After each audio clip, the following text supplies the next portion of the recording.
A local man has turned his life around while battling homelessness, substance abuse, and mental health issues. Now he wants to share his message of hope with others who may be struggling. For goodness sake, here's Bill Anderson. 4 years ago, I was downtown, homeless, dumpster diving. Looking at Freddie Shegog, you wouldn't see the challenges that he has faced as recently as 6 years ago. I'll never forget when I was downtown and I was begging for change. And I remember being over by the Ritz-Carlton, and I remember a lady spitting on me, right? And I remember her throwing money at me. And I remember telling myself, like, this is where I'm gonna die at. Battling both mental health and substance abuse issues, he hit rock bottom. And for him, that pain was the only thing that inspired his journey to change. I always tell people like this with substance abuse. Who stops robbing banks if they never get caught? But he says with rehab, prayer, and work, life dramatically turned. And I met Freddie as he spoke about another step in his evolution, a partnership between Delaware County Community College and Westchester University. It's done wonders for me. The program allowed him to enroll in community college using grants, loans, whatever it took, and then transfer into Westchester with guaranteed scholarships, housing, and success coaching. Delaware County taught me how to be a great student. It taught me the system of college. Westchester is teaching me how to be a scholar. Because of this, Freddie's become such a proponent of education and the partnership that he feels duty-bound to travel and share his story through his company, The Message LLC. There's somebody right now struggling who doesn't believe that they can. There's somebody right now who's going to eat out of the dumpster today. There's somebody right now who's going to bury their son and daughter today. If they see and can relate to his new outlook on life. I used to believe that my life got better because I had a better car, I had a better house, because I had better stuff. I finally realized, and college taught me this, my life got better because I became a better person. And as he continues to spread his message, he also has something for the rest of us to consider. When you see that homeless person, be mindful and don't be judgmental, because you don't know what somebody got in store for them. You don't know where they're going, you don't know where they came from. Be a little less judgmental and take care of each other, for goodness sake. I'm Bill Anderson.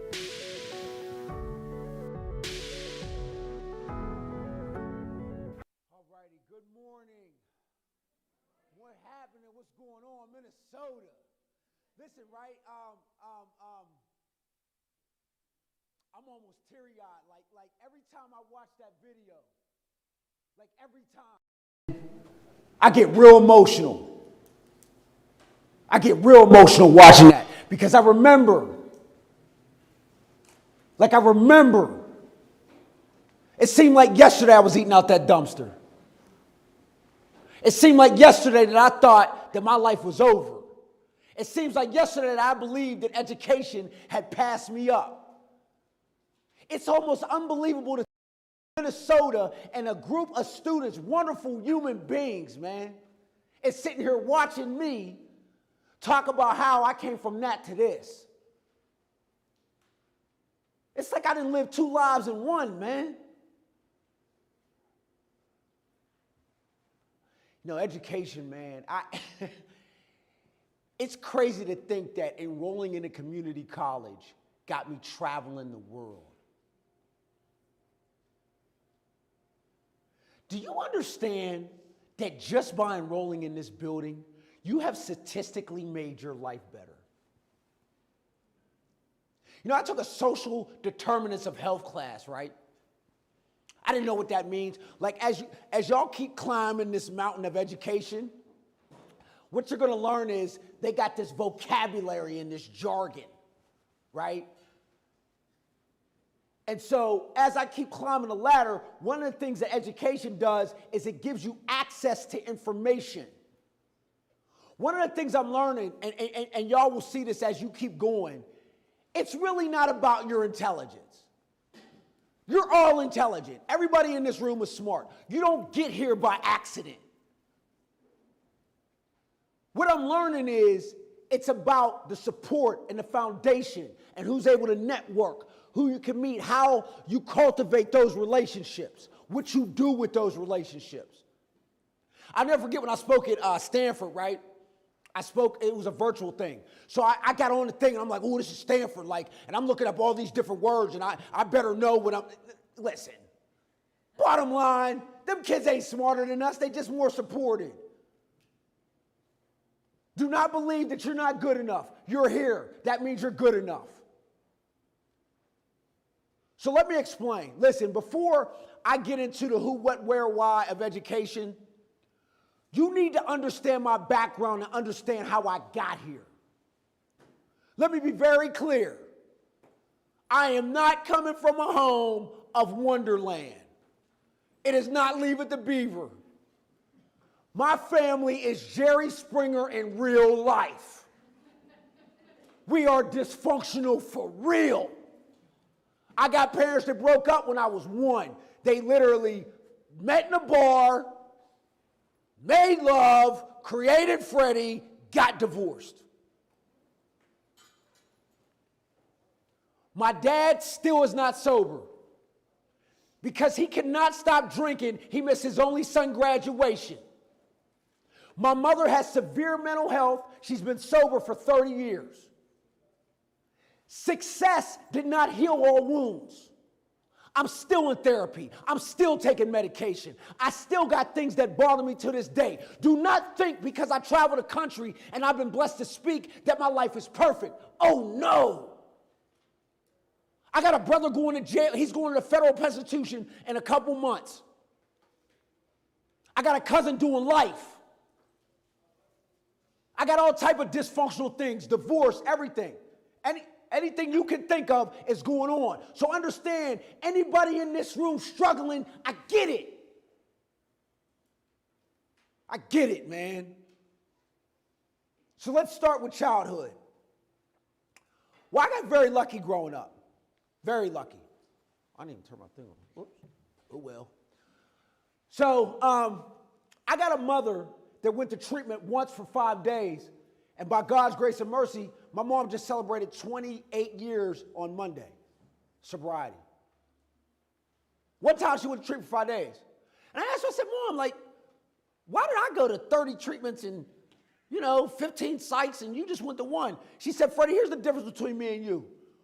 When I got home from treatment, your grandfather told me, if you ever drink again, I'll take you. My mom never drank again. On top of that, she worked as a social worker. So growing up in my house, it wasn't unusual on holidays to feed the homeless. It wasn't unusual to help out others. Now, on top of that, she was in a fellowship program. So I grew up going to those AA and NA. As a kid, I used to go to school like that. Let me tell you something, and I want people to understand this. We live in a society where stigma outweighs education. What do I mean by that? See, in the society that we live in, we have made it normal to celebrate alcohol and drugs. It's normal for your 21st birthday to get drunk. It's normal to talk about how you smoke weed. It's normal to things. Well, if you talk about you take mental health medication, good luck. If you talk about how you're sober, good luck. Has it gotten better? Yeah. Do we got a long way to go? Heck yeah. So what I've done in my household is I'm stopping that generational trauma. I make it normal to talk about your mental health. Matter of fact, I make it a priority. So I tell my daughter all the time, I'm not worried about your grades at school. I'm not worried about how great of a car you got. I'm not worried about your CV. What I want to know is, do you have inner peace? See, what I want to know is, how are you doing? Because you know what I've realized? Anthony Bourdain, Robin Williams, Kate Spade, all rich, all intelligent, all have changed the fabrics of their fields, but they're gone. You know why? Mental health wasn't a priority. So yes, you can come in this building and you can get a certificate and you can go out there and find a job. Or you can come in this building and you can absolutely change your life. College is bigger than a certificate. Yes, I have a degree on my wall at home, right? That states I've graduated from Pennsylvania and I've fulfilled the requirements. But what that degree don't tell you is, what about the life skills I got from college? What about the intangible lessons?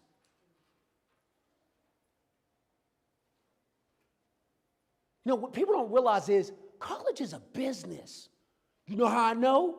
Joe Biden's trying to figure out how to get these student loans right. If it's on the president's desk, that means it's a problem. So if you're here, you better squeeze all the juice out of this, because they're going to squeeze all the juice out your pockets. So, I'm growing up. Let me be very clear. Y'all see me standing here with stature and able to talk to you and give you my life? I want to be very, very clear about this. I never thought I was good enough. I had low self-esteem my whole life. And to keep it 100 with y'all, I still have to work on things because there's days where I can also feel that I ain't good enough. I still have to do major work on myself in order to do what I'm doing. I thought I was stupid. I thought I was dumb, imposter syndrome, whatever they want to call it, that was Freddie. I got bullied from, probably 3rd grade to maybe 14. My mom being in AA was weird. The kids used to laugh. Like, Freddie's mom don't drink. Freddie's mom can't go to the bar after we go to games with our other parents. What a weirdo. I remember them throwing shoes at me in the locker room.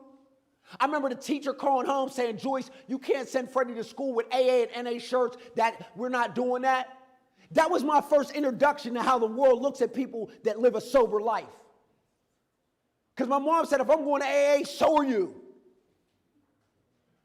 So growing up, I dealt with a lot of trauma because my mom didn't drink. See, my mom not drinking caused people in the neighborhood and people around me to look at me different. I remember kids would be like, we're going to the park. Where are you going, Freddie? My mom got me going to therapy.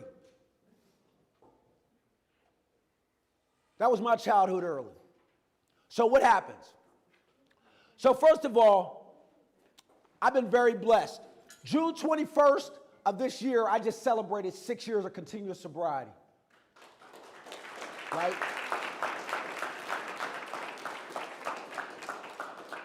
But understand this, though.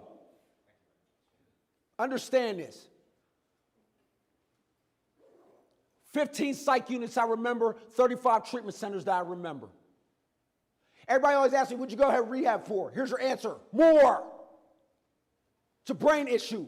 It's not a shame, it's a disease. 9 years old, I started getting high off my asthma inhaler. Before the drugs, before the alcohol. That turned into sexual trauma starts going on in my life. Dealt with that. All these issues. But you wouldn't know this because when I go to school, I know how to present.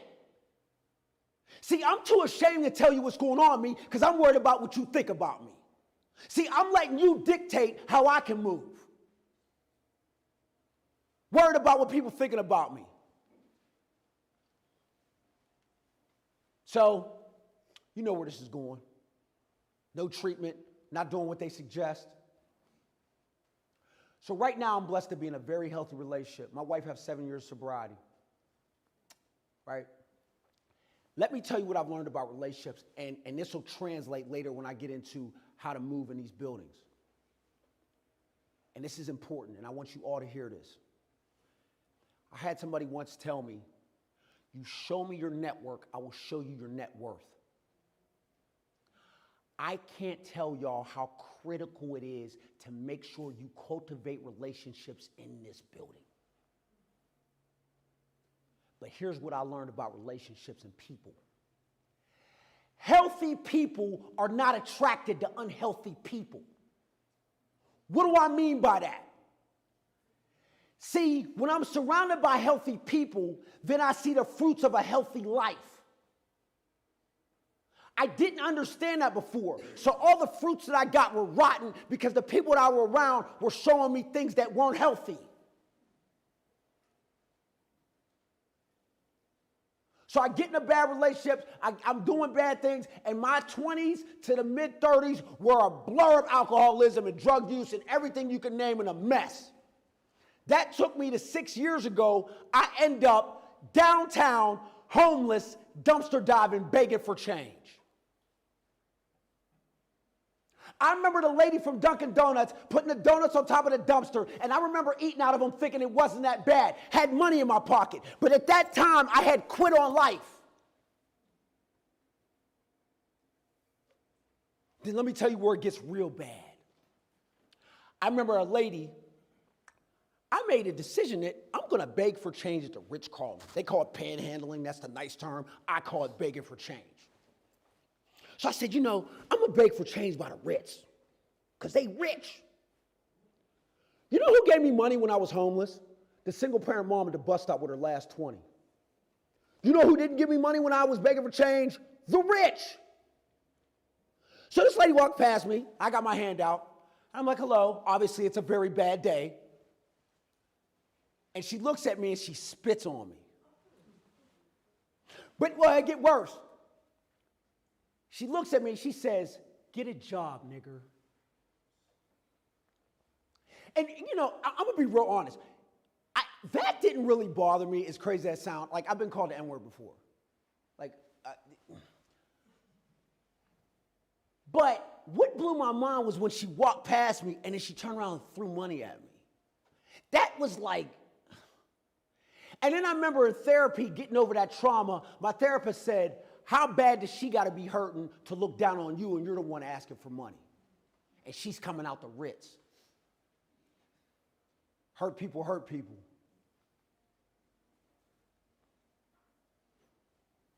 So, a couple days go by, a man walks past me, stops.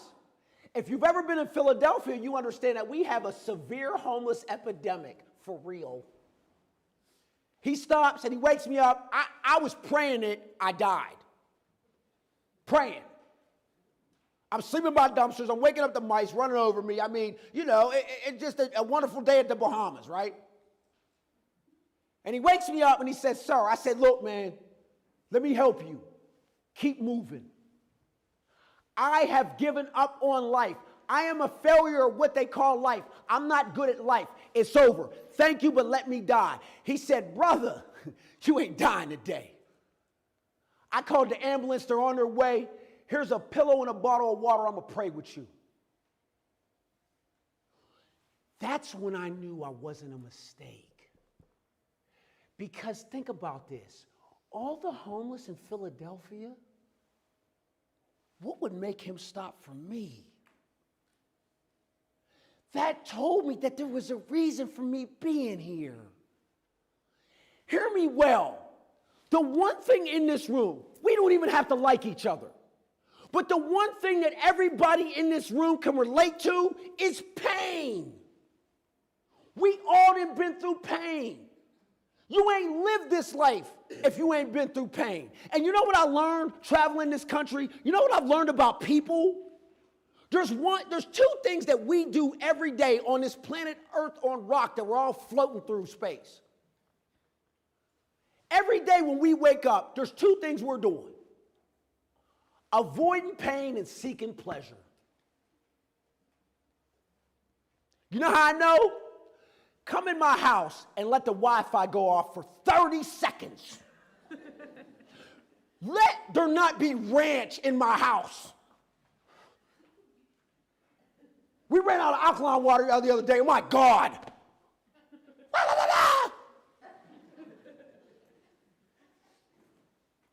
Like, for real, man. Especially as Americans, we don't let. Man, I didn't see people at Starbucks closed. They still knocking on the window.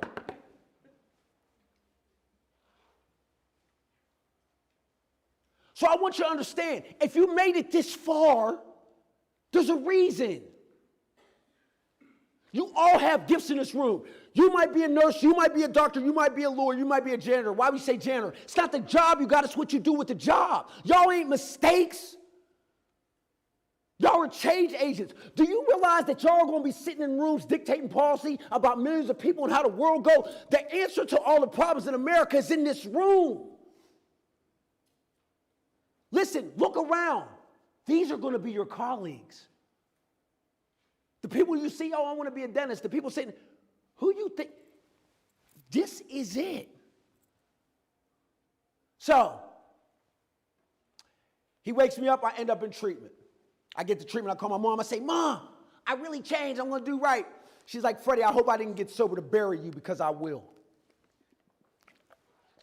Let me explain what I just told you. I'm an only child. Only. I wish I had brothers and sisters. If you want to be one, call me, I need help. My mother had given up on me. When my mother gave up on me, I got hungry. So I did 78 days in treatment. I didn't count my days. I made the days count. I started reading. I started working out. I started doing things. What I started learning was I need a healthy foundation. I get out of treatment. I meet my wife. I go to school. I enroll in Delaware County Community College. Now, let me be very clear about this. I had failed out of 6 colleges. I'm in my mid-30s. I'm going back to school in my mid-30s after failing out 6 colleges. I had took an SAT. You know what I said about my SAT score that makes you laugh? I got the same score as the movie Boys in the Hood did. So if you ever watch Boys in the Hood, I'm old, man. Y'all probably don't even know what that is. It's like a movie. You got to check it out. The kid in the movie got a 410. Now, I don't know how the SATs are now because I mostly speak at colleges. I speak at some high schools. But a 410 is basically you wrote your name, they gave you 20 points. Yeah, I struggled. I got a 410 on my SATs. I didn't even take the ACTs, wasn't even no point.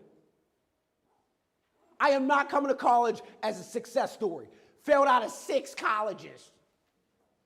So, I get to school, and you know they have this thing called orientation day.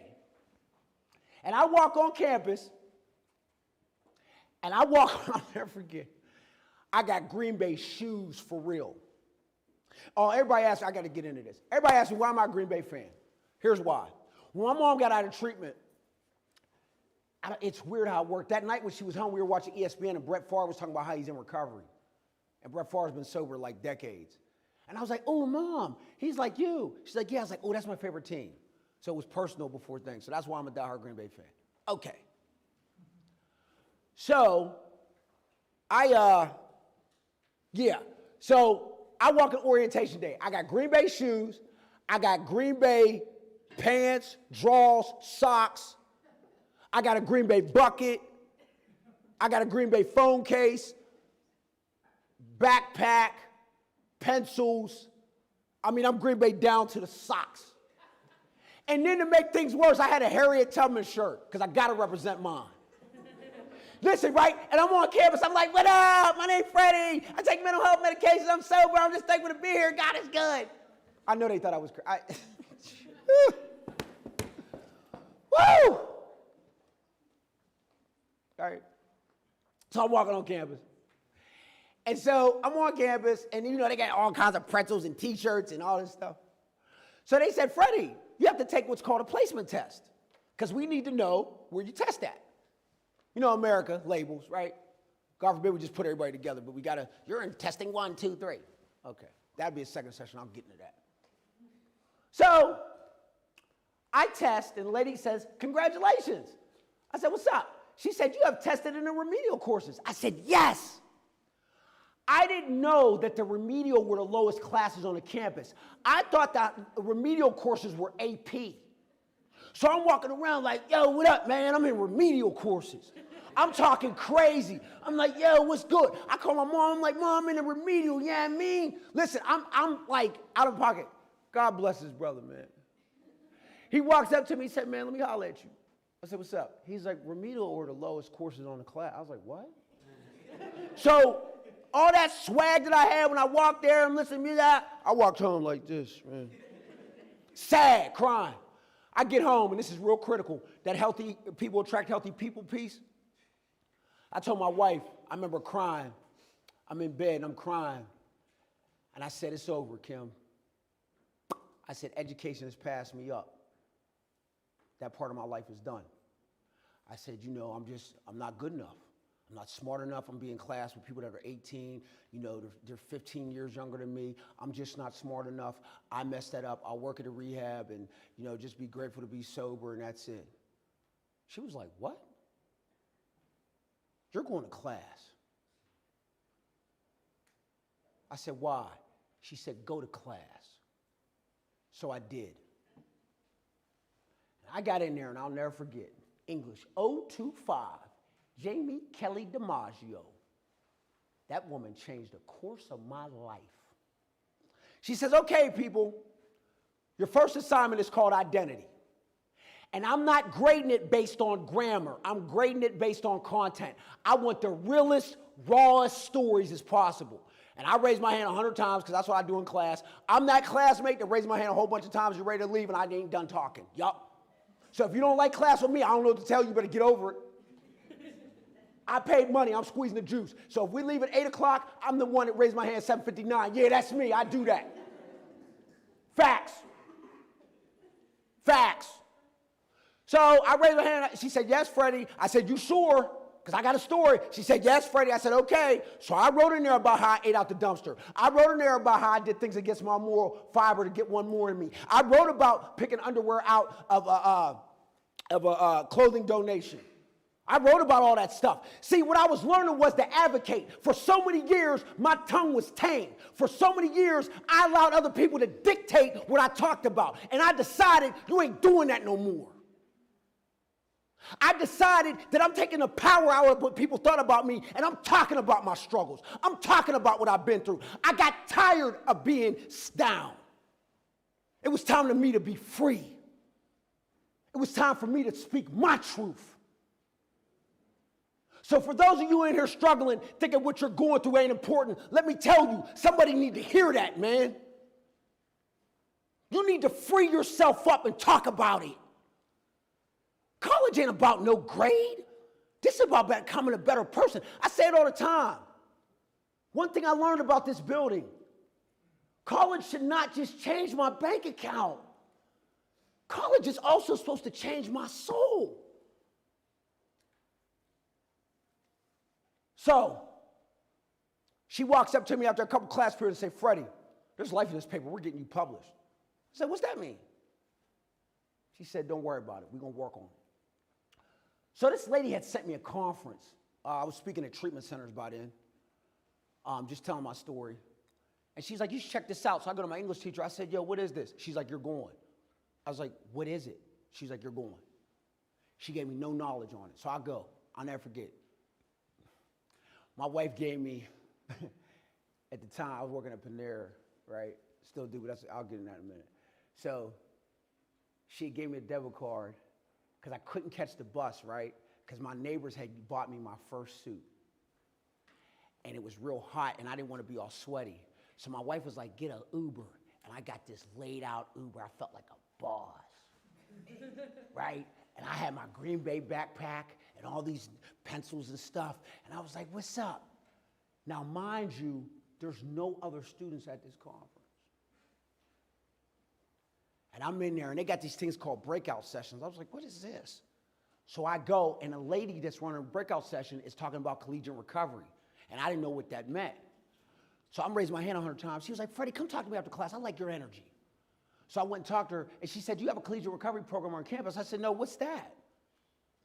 She's like, that's where people that have mental health issues or, recovery, all that's where they go. I said, no, I wish we had one. She said, well, why don't I connect you with the editor from the op-ed section of Philadelphia Inquirer? She's writing papers on it. I said, awesome. She's like, do you have your story? I said, I have this English assignment called Identity. So here's what happened. I get connected with the editor from the Philadelphia Inquirer. We work on it, and it gets published. But let me explain. I'm driving down to New Jersey with my wife and daughter. Now, mind you, my wife is 54, I'm 39. I can only say her age because she ain't here. So obviously I didn't have the children. But my daughter calls me dad, and she loves me. Her dad is still drinking. She calls me dad because I got sober.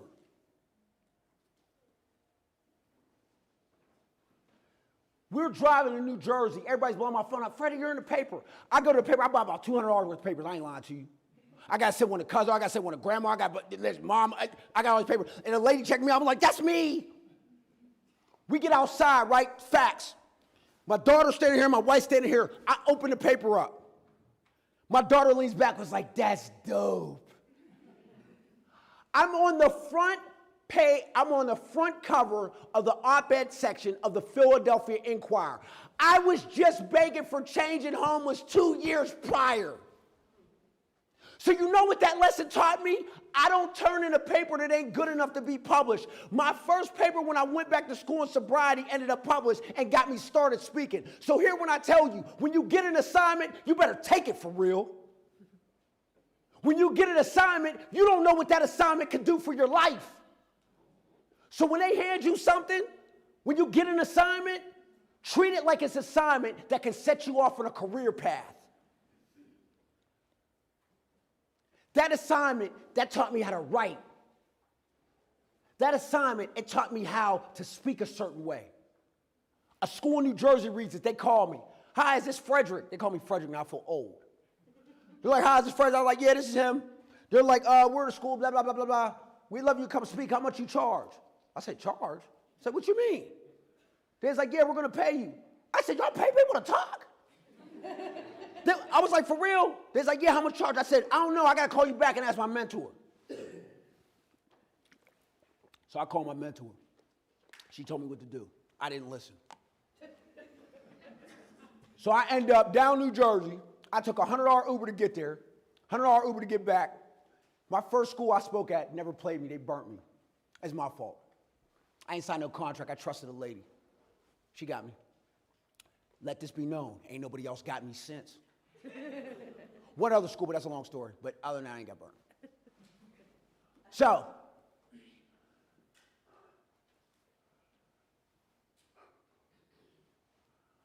the reason I tell y'all that, and I'm so big about that story, is because I want you to understand that too many times when I was going to school prior to this, I was going in there, I would take my assignments, I would turn them in, and I would wait on the grade. This class taught me, what can this assignment do for my life? Listen, here's the tutorial on how I move when I go to class. Because everybody asks me, Freddie, how do you get such good grades? This is how. When I met my first advisor, her name is Rose. I call her Mama Rose now. When I met with her, and I'll get a lot into this in the faculty session, but when I met with her, she said, Freddie, I'm not worried about your grades. You're going to be a straight A student and you're going to do well. But the way you're going to do well is I need you to clean up your life. But in order for her to say that, she had to know who I was. And I had to tell her who I was so that she could help me. So what I'm telling you is, when you meet these faculty, when you meet these professors, when you meet these people, share yourself as long as you know and feel comfortable. Why am I saying that to you? Because you got to understand, the people you meeting have the doctorates, have the masters, have the certifications. How do you think they got there? They were once you. They once had going to get their undergrad, going to get their associates. Then they got their undergrad. Then they got the master. They navigated the same system you did. The people that you see working here, they also too are human. When they leave this building, they too have children. They too have families. They too got life. Just like you, they got stuff on their plate too. Y'all are a team. School became family to me. I met Rose. She told me what to do. And here's what happened. I got a therapist. My wife got a therapist. I started eating healthier. I started working on myself. I started journaling. I started yoga. I started learning, okay, to do my assignments each night. That way, that when my assignments are due on Friday, I'm not going crazy. I learned it does work if you chip away and not try to do it the night before. I learned time management. I learned how to be a better father. I learned how to balance. So when people see, and they ask all the time, Freddie, how'd you go from eating out of the dumpster and all this to where you're at now? Here's your answer. Grind and support. I used the people that were there to support me. I trusted Rose. By me working on myself, yoga and journaling, working out, eating healthy, I come to class in a situation where I set myself up in the best position to succeed. How do I do that? I email all my teachers a month before class even starts. When I get my classes, and listen, let me explain this. I do research on the class and on the teachers. Yes, I go to rate my professor. But, I've checked that site, and I done got set up for the okey doke. Because I went by that site, oh, she's crazy. I ain't taking that. Come to find out, the people that were reviewing her, it wasn't her, it was them. So I take everything with a grain of salt. I check out the class. I look at the syllabus. What do? I email the teacher a month before. I say, hey, my name is Freddie. I'm a student that goes through the Office of Disabilities. Yup, I have test anxiety. Yup, I need certain accommodations. There is no shame in going there. It is a federal statute that they're here. They're here to help you. By the way, in your tuition, you're paying for the Learning Center. You're paying for all the help. You're paying for the Office of Student. Listen, if you don't use it, that's fine because they still getting your money anyway. So you might as well use it. What do you think it's there for? So I go to the Office of Disabilities. I have time and a half on my testing. I get tested in a quiet space. If I'm struggling in the class, they get notes from somebody in the class, decode them and give them to me. There's no shame in getting that help. I got test anxiety. This is the brain I got. It's not like I said, hey, God, let me get anxiety, let me get bipolar. By the way, make sure both my parents have it, and throw on mental health and addiction on that. Thank you. It's the brain I'm born with. To maximize my ability, I have to take a small blue pill called Zoloft every morning. Nobody cares. It's not that big a deal. I go to therapy. Nobody cares. You know what I learned as I got older? Freddie, you're not that important. People out here got stuff going on and everybody's trying to survive. Don't nobody care that you take mental health medication. Nobody. And now you know what's funny? The worst things I used to be ashamed of, I now get paid to talk about it. Wow. So, I email my teachers a month before, and in that email I say, hi, my name is Freddie. I go to the Office of Disabilities. I'm thankful to be in your class. Can you please tell me what outside material I need to read to be prepared? What should I do to maximize my ability to be good in your class? Thank you for your service to education. Also, I speak for a living, but that's another piece I'll get to. And the teachers get back to me. I give them a couple weeks. You're not the only email they're answering. Most of the time. Wow, Freddie, I'm so glad to have you. We're going to have a ball. I also have to email them because I have a business. I speak for a living. So I'm at class on Monday and I'm keynoting on a Friday. Guess what? They got 40 to 50 other students in class. You don't think that you get more bees with honey? Of course you do.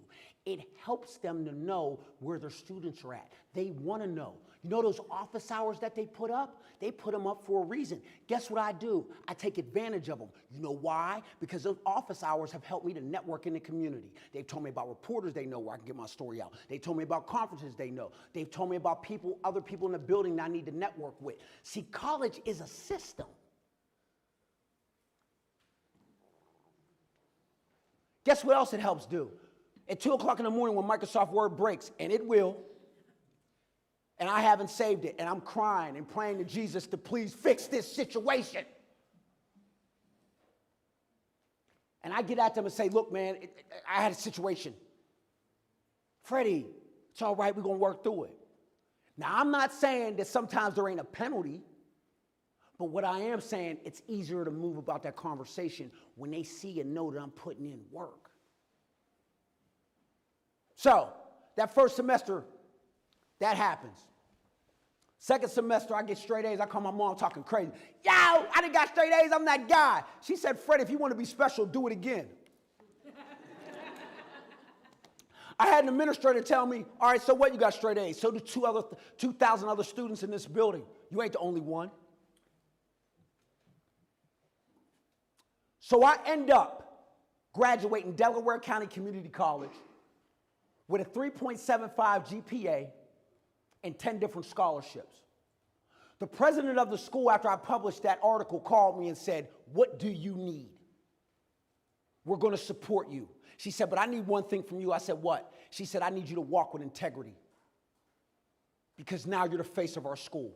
She put me on the front cover of the magazine, which goes out to thousands of people in both counties. So in one semester, because I advocated for myself, I ended up on the front cover of the community colleges magazine. And on top of that, I had a motivational speaking company, and the school's 100% behind me. All because I shared my story in English 025. And for years, I was ashamed to tell you that I had mental health and substance abuse issues. Wow. So I leave Delaware County. I'll never forget it. Around graduation time, one of the administrators, I'm sitting in the office, and we're all talking, and they say, Freddie, I hope you realize what you've done. I said, what are you talking about? They said in 50 years, when we mentioned this school, we can't mention it without bringing your name up. You know what that felt like? After I failed out of 6 schools, to hear an administrator tell me, we can't mention this building without bringing your name up. That's legacy stuff. That's why I title my speeches, What is Your Legacy? You know why I say that? Because I'm asking y'all to ask yourselves, why are you here? All right, you want to be an engineer? All right, you want to be a teacher? All right, I don't need you to go into it for money. You know what I need you to do? Stop chasing money, because when you stop chasing money and you start chasing change in things, money gonna chase you. You know how I know that? Because speaking for me, man, this ain't a business. This feels like life. I felt like I am meant to do this for real. See, the reality of it is, listen, everybody wants to make money. I want to know who wants to make change. Who wants to get into your field and make it better for the generations coming behind you? And look at all these institutions in America. They all need help. They're all tilted. Look at the wealth gap. One thing COVID exposed is we got issues foundationally. Who do you think the answer is? I'm looking at them.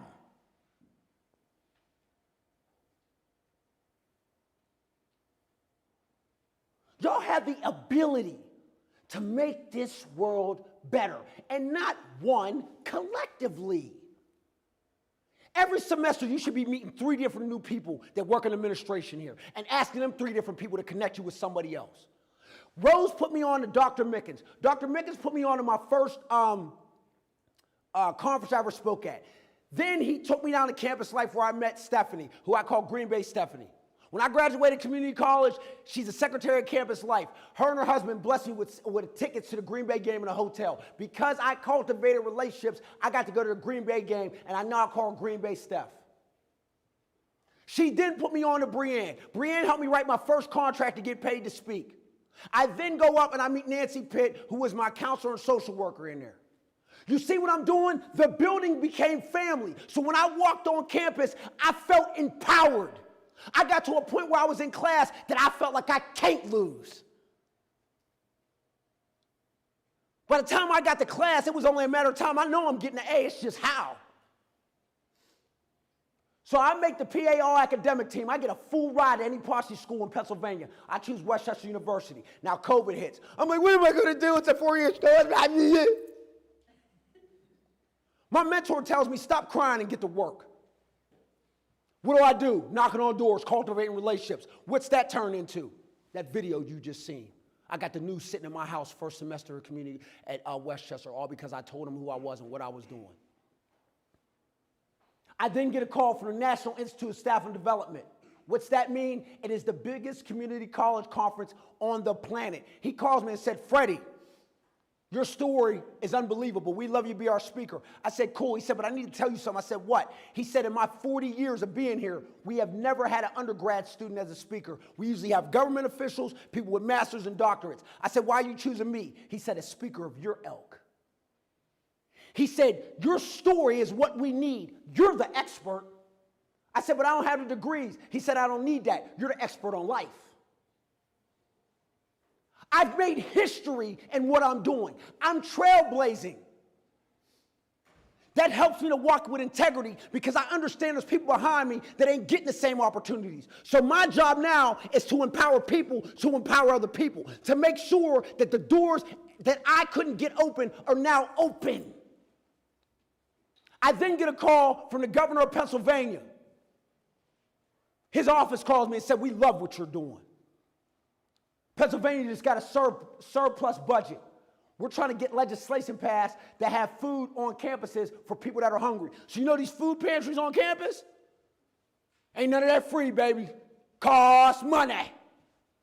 Somebody got to sign off for everything you see in this building, down to the chips you eat. He said, we need your help. Your story's unbelievable. He said, I want you to do a press conference in my office. I said, done. I go do a press conference in the office, call my mom. She said, my son's with the governor. Oh, Lord. I do that. A couple weeks later, they called me back and said, let's do it again. I said, bet. I emailed my teacher. I said, I can't come to class. She said, why? I said, with the governor. Talk about an unexcused absence. Facts. Y'all laughing because y'all know. I go down there, I do that. Before I get in there, the governor tells me, he said, yo, you're a crazy speaker. Be cool, don't embarrass me. I said, I got you. I graduate, he sends me a handwritten letter to my house. He says, thank you for the work that you're doing. You're making Pennsylvanians' lives better. We're forever grateful. You're going down in history in this state.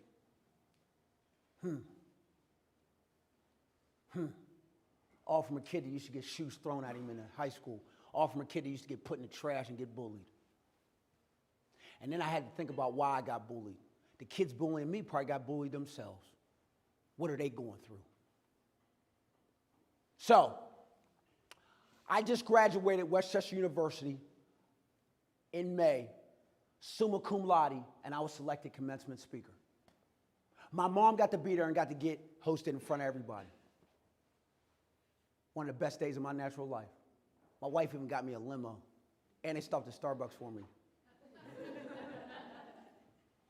My wife graduated May 14th. She went back and got her master's. And I'll never forget when me and my wife first got together. I said, Kim, I love you, but this ain't gonna work. I said, why? I said, you're more ahead in life than me. You have more than me. You're a homeowner. I don't have nothing. I'm in a shelter. Me and my wife first met. We were feeding the homeless. We were going to church together, doing healthy things. She paid for every meal when we first went out because I didn't have it. I said to her, Kim, I appreciate you. This ain't gonna work. She said, Freddie, it's not about what you got. It's about who you are.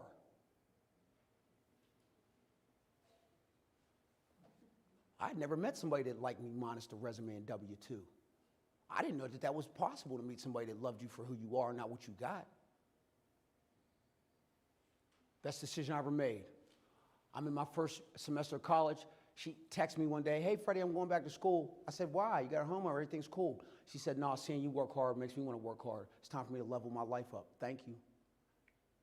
My wife graduated May 14th with her master's in healthcare administration. I graduated the next day with my bachelor's. I grew up in a single-parent home, woman of color with struggles, in a broken home. I now have a two-parent home filled with sobriety and education.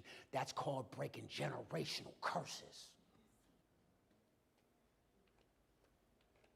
Yeah. My mom told me after my first speaking event, I said, Mom, I'm sorry for what I did and what I put you through. She said, Freddie, you don't get it. I can finally go to my grave and sleep well because of the man that you have become.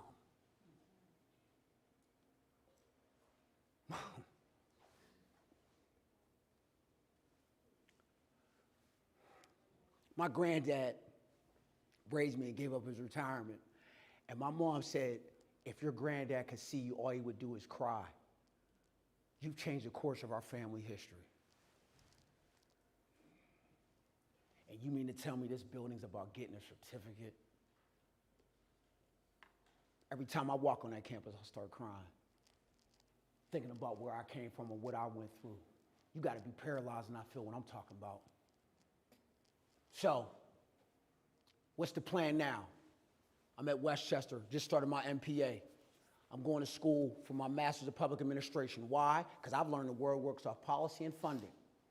I've learned that the way that they structure this stuff, it's not racism. See, I don't see racism anymore as like, hey, N-word, hey, monkey. I don't get that no more. You know what I get? Freddie, why can't the blacks be more like you?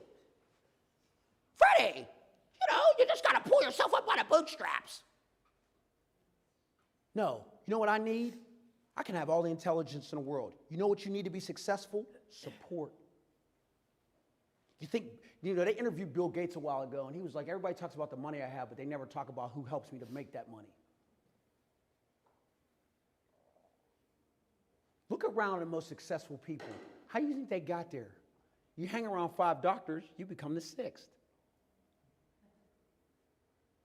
So, some things I want to leave y'all with. Number 1, tonight, when you are laying in your bedroom and you're thinking about this loud, crazy black kid that was in here screaming, I want you to ask yourself, what is your legacy? What are you doing in this building that's going to ensure the next 10, the next 20, and next 30 years that you're going to be able to put not only you, but the people coming behind you in a better position? Why are you really here? And I'm not talking about just to walk across that stage. Some of you are first gen. Some of you, this is the first lineage that will ever walk in a collegiate building. What are you getting out of this? Who are you talking to? Who are you networking with? Listen, when I'm in a class, I look around to see who's doing the best. You know why? Because I want their standard to be set up with my own. See, I learned something. Nobody's standard should be higher than my own. So I go see, hey, what'd you get on a test? I got an A. Man, if I got a B, what you doing to do so well? How you doing that? How you studying? Why you think Kobe used to call Jordan at night? Yo, how you moving with that? Why you think the rich talk to the rich? This ain't that hard. I now travel the country for real. When I first started out, you know that $100 they burnt me with? Ain't doing that no more. Here's what my speaking schedule has looked like. In May, I went to Memphis to a high school. It's so bad out in Memphis, they had armed security with me the whole trip. I'm at a high school. I then went to the JFF conference. If you don't know what that is, I didn't even know what it is till they called me. Everybody has spoken there. The lady was next to me as a keynote was Jane Oates. She was in the Obama administration as a workforce. They had all this food and all this stuff. Crazy. We were back in the green room and they put paint on, makeup. I broke out. I'm like, man, get that out of my face. Like, for real, the higher you go, they get all these theatrics. Hey, I was homeless. I didn't expect to be here. Don't put no makeup on my face. Move. Right? Then after that, I went to LSU and spoke. Then I went to South Texas and spoke. You know what traveling the country has done? Exposed me to how much I don't know about the world. There's a big world out here, and there's a lot that I don't know, and I get exposed every time I go somewhere. Then I came out to wonderful Minnesota. I went to the Green Bay game Sunday. They blessed me to make sure I could be able to go. We got blew out. That was a long day. But here's what's cool. When I got there, my rental car had messed up, so they gave me a red GT Mustang, convertible, loud. Listen, right? I had that music so loud. Oh, my goodness. Listen, you could have heard a nuke bomb coming from North Korea. I wouldn't have knew. Listen, I'm driving. My wife was like, if you get a speeding ticket, don't come home. I was like, no doubt. Had a blast. Obviously here. I then will be speaking at Yale. I then go to Denver. Where else am I speaking at? I'm also speaking at Gateway Technical Community College virtually. So I go to school online because I can't go to school in person because my business, by God's grace, is thriving right now. I still work at Panera for 2 days a week. Why do I do that? Because when you have a business, you have to pay this thing called taxes. You also have to have this thing called insurance. And right now, my business is not at the point yet where I can live off it fully without having the insurance. I have to have the insurance. You know why? Because I got to have my mental health therapy and my medication. So, here's what I've learned. I could go work for somebody right now and get offered the money I'm looking for, but I give up the freedom of this. So I got to ask myself, do I want this, or do I want somebody else telling me when to clock in? So in order to do that, the compromise is I got to work at Panera a little bit longer. So I go to class on Monday. I work at Panera, doing dishes for my mental health therapy, and then I come speak for y'all on Friday. My life is a dichotomy. But you know what else happens? When I'm traveling the country, you know one thing I make sure I do? I stop and I talk to the homeless. And I ask them how they're doing. You know why? Because I ain't forgot. And the only way I stay where I'm at is by being humble. And humble's not lip service, it's in footwork. So I'm going to leave y'all with this. I don't know what your legacy is or what you want to be, but I'm going to tell you what mine is. I want to empower people to empower other people. Because what I've learned is it don't matter how rich I get, I need to lift while I'm climbing. Because the same people you see on the way up is the same people you see on the way down. I am no fool. My love and my why is y'all. So take this and what I've told you and go live your life and make this world better. We need you. I thank y'all for allowing me to share my story. My name is Freddie.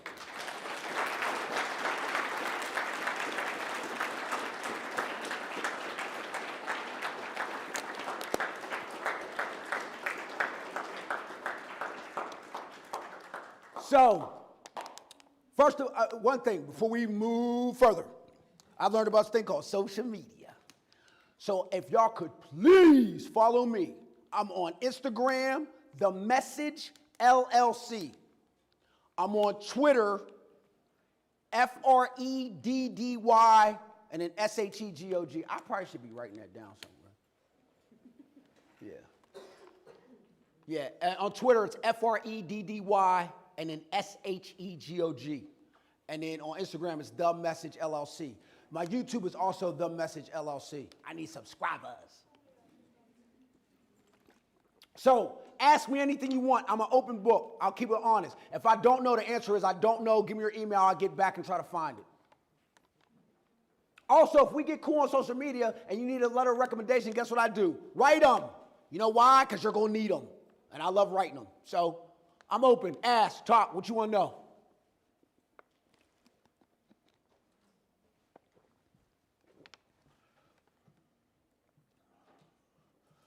If you've got a question, please feel free to stand up. I can bring the microphone to you, or if you've got a loud voice, feel free to speak out. Yeah, ask me anything.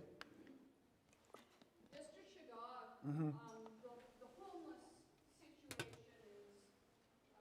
beyond what is going on in this country. Facts. And what was it like? So you're homeless, you get spit on. Okay? You get called the N-word.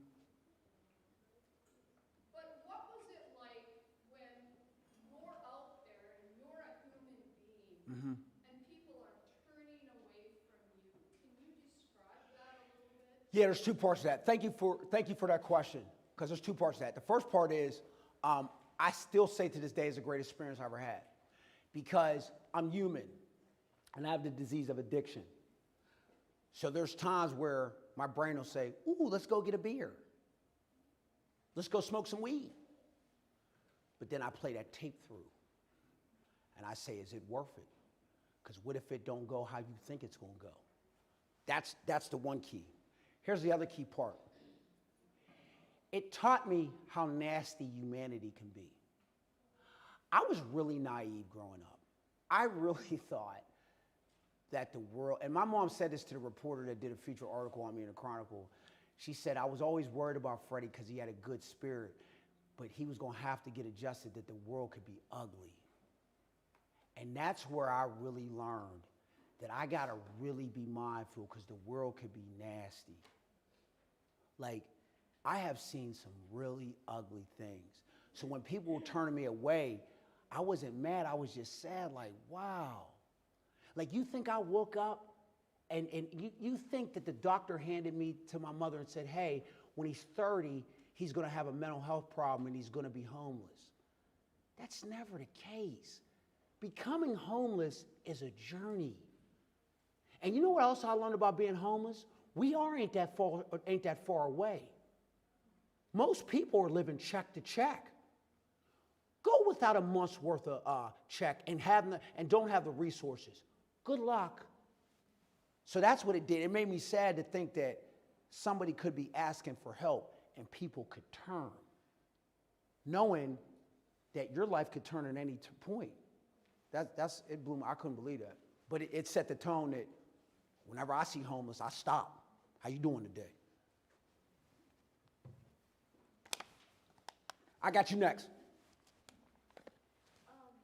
So despite everything that you've been through as like a child and as like an adult, What? how have you kept such a good relationship with your mother?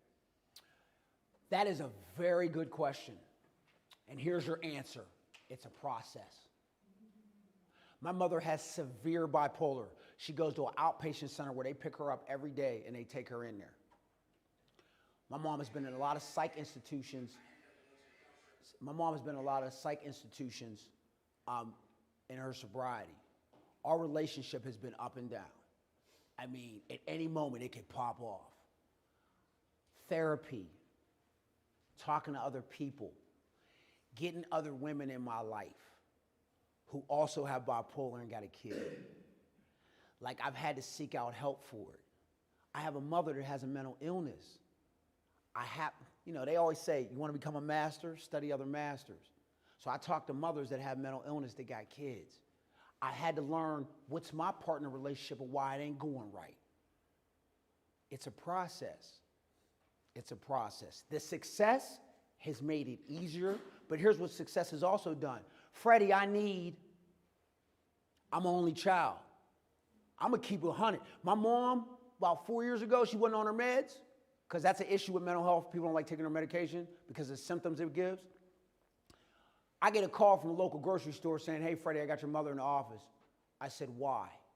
They said, well, your mom tried to write a bad check, and our policy is we call the police. I said, how much is it for? He's like, $400. I said, you're telling me my mom tried to steal $400 worth of groceries? They said, yeah. I said, all right. I said, what is it going to take for her not to go to jail? They said, $400. I said, it's on its way. It's a process. And then 3 weeks later, my mom will call me and say, hey, Freddie, what do you need? I got you. It's a process, man. It's a process. So, that's the answer. It's a process. It's a process. Right now, we're getting along. Thank you, Jesus. Yeah. Good question, though. Go ahead. Oh, my bad. Him and then you. I'm sorry. Go ahead.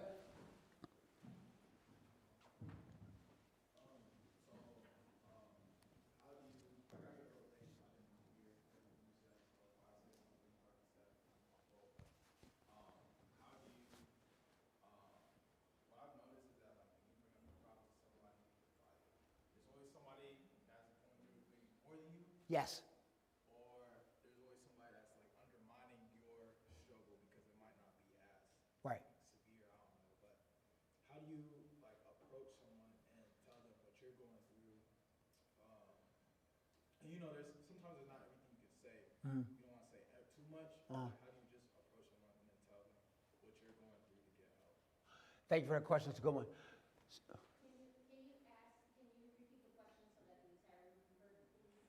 Yeah, so make sure I understood right. He asked me, how do I tell somebody else what I'm going through? Because that's not always received so well. Here's the answer to that. I spoke at Mississippi State, and I'll never forget this lady. She's an international speaker on mental health and addiction. She said, because I asked her the same question. I was like, I'll be out here talking, and sometimes they don't receive it. She said, Freddie, you're worried about receiving it. Your job is to deliver the message. So my answer to you is, I can't control how you feel about what I say. I can only speak my truth. How you take it has nothing to do with me. But I gotta make sure when I deliver it, I do it in a way that's honest, that's authentic, and keep it as real as possible. Your feelings about it, I don't know what to tell you. I lived it. This is my life. This is what I went through. So I don't have a clear-cut answer. All I can tell you is just be real to yourself and just be as real as you can. And however they take that, as long as you know that you weren't hurtful and you were real in what you said, that's all you can stand on. That's how I do it. Because at the end of the day, it's impossible to please everybody. Listen, in speaking, you think all my family's happy that I'm out here talking about what I'm going through? In my community, we don't like talking about mental health. Everybody ain't so happy that I'm out here going around the country talking about it. But guess what? My way to heaven ain't through them. I don't care what they think about me. Because at the end of the day, if you ain't praying for me, if you ain't helping me get no money, and if you ain't helping me network and be a better person, you in the way.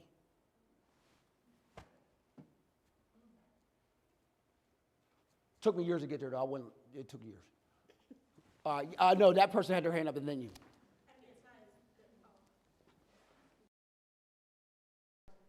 Huh? Oh, so my daughter's name is Megan.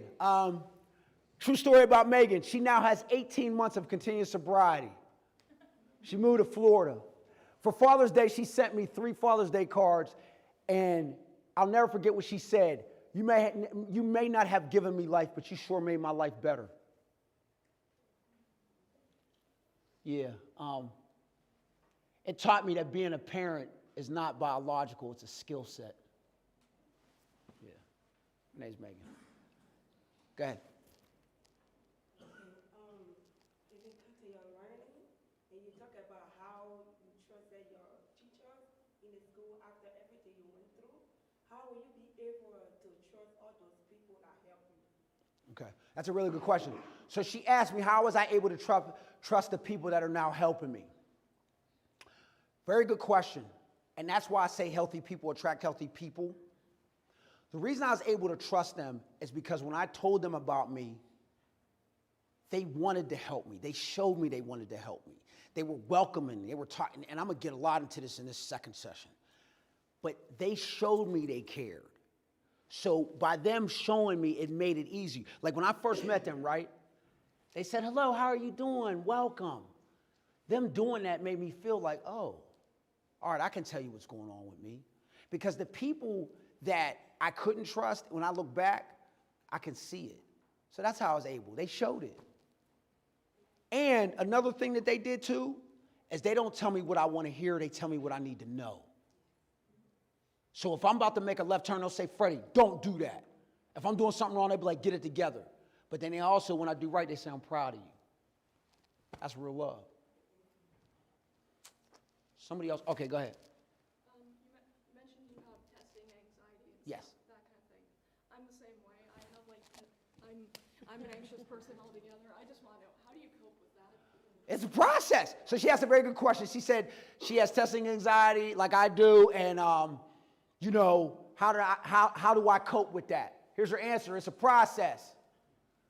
You know, with mental health and with substance abuse, there's not a pill that you take to get better. It's a journey. It's a process. So what do? When I got a major test, I hate that. When I look at a syllabus, I be praying. I'm telling you, I be having sage all around the room praying. Please don't let there be no test on this syllabus. So when I see there's a test, when I know it's coming, I make sure I set up that time frame.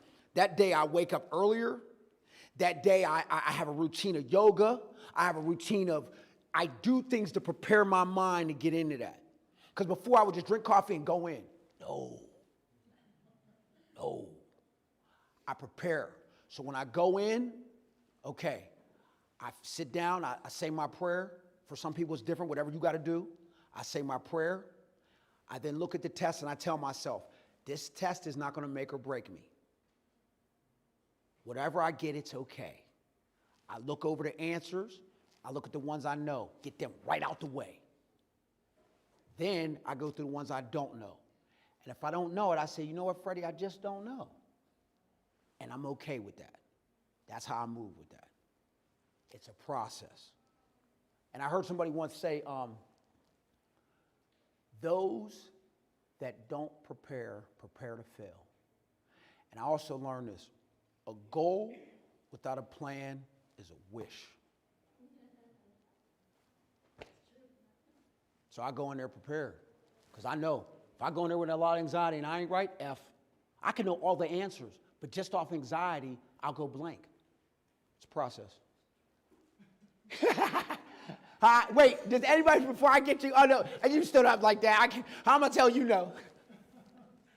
That quote is actually Benjamin Franklin, and the quote is, if you fail to plan, you plan to fail. Raise your hand if you have that on your M-State planner that you received at Orientation Week.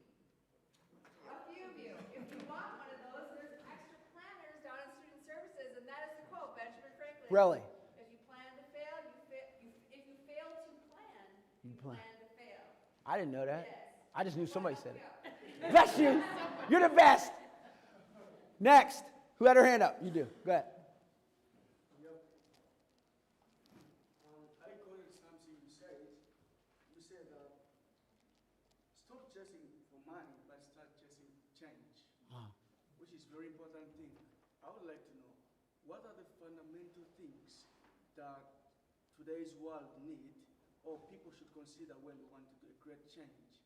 I believe not everyone has an interesting story or inspiring story like you, but they would like to do something about changing the world. What are the fundamental things that you should consider when you want to change the world? That's a very good question. Whew. Yeah. So he asked, what are the fundamental things you can do to change the world? Because not everybody obviously speaks and not everybody has a story. Okay. So here's what I say. Ask yourselves this when you're trying to figure out what can you do to make the world better. You are your best when. When are you your best? Here's the second thing. Pick a problem. What do we have as problems in this country? Well, there's a list. Housing, money, education, homelessness, poverty, food, mental health, addiction, healthcare. I mean, you know, pick a problem. Like, we make this way too hard. It doesn't take a 10, 30,000 page theoretical dictate. Like, it's simple. Pick a problem. Start volunteering in different ways. Go down to the local homeless shelter. Go down to the local place where they, where children get adopted. Go down and look at different things. Start trying out different things. Read different material. Get involved in different clubs, different activities. There's problems everywhere. You will find something that you like, and there's a skill set within you that can help that problem. Simple. Simple. And you know what else I say? If you want to help out, first make sure you're right, and then your light will shine so bright that somebody that needs help will come to you. Next question. I know, like, the path to life, the success in life is not an easy path. Right. It has ups and downs. Facts. As a human being, obviously, going to go down at one point. So what do you do when you come down out? Ooh, really good question. So she basically, thank you, bless you. She asked, what do I do when I come down? Because obviously I'm not speaking every day and having a good day. This is where that foundation matters. So, remember my pastor told me a while ago, he said, Freddie, I need you to stop praying for blessings, and I need you to pray to be in position to receive them. I said, what do you mean? He said, the meetings you go to, the working out you're doing, the yoga, the journaling, the eating healthy, that's not for the good days. That's for them days when homework's due, you're tired, the car broke down, the kids is on your nerves, your wife's bothering you, and it's easier to go drink a beer. So I remember that. When I'm down is when I tap into that foundation of phone, the Freddie, I call it the Freddie Village, of meetings, of journaling, of working out, of reading, of my Bible, of prayer, of all that stuff is there for a reason.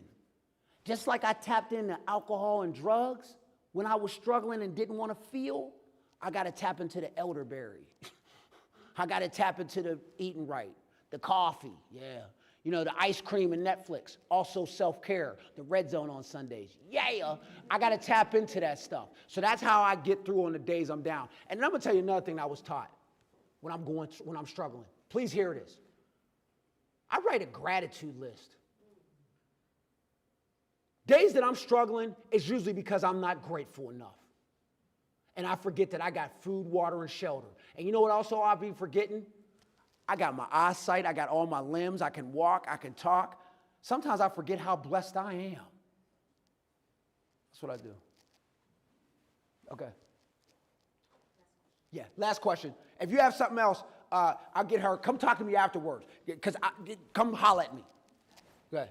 So you mentioned students reaching out to their teachers. Right.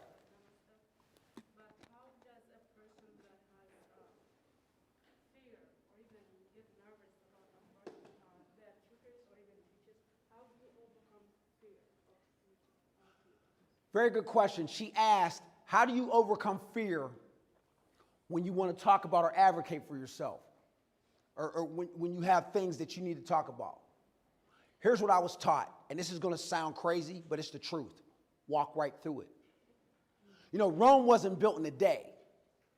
So today you don't have to write a 30-page thesis about everything you're scared of. Start small.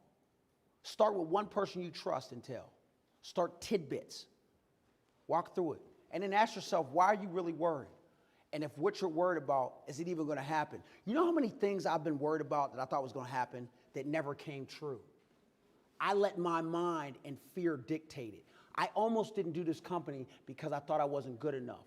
If I would have did it, if I wouldn't have, I'd have never met you. One more? Okay, no, sorry, can't get one more. This is my buddy right here. This is my buddy. Hi, y'all. This is my new homie. So we're going to end the Q&A session. That does not mean that your questions Yes. cannot be answered. Come talk to me. So what I'd like for you all to do is invite you all to just go grab your meal. It's right outside your lunch. Please eat and join us for conversations afterwards. Yes. You do not have to leave. We have Freddie here with us, and I want to thank you all for joining us live and also in the online community. Thank you so much.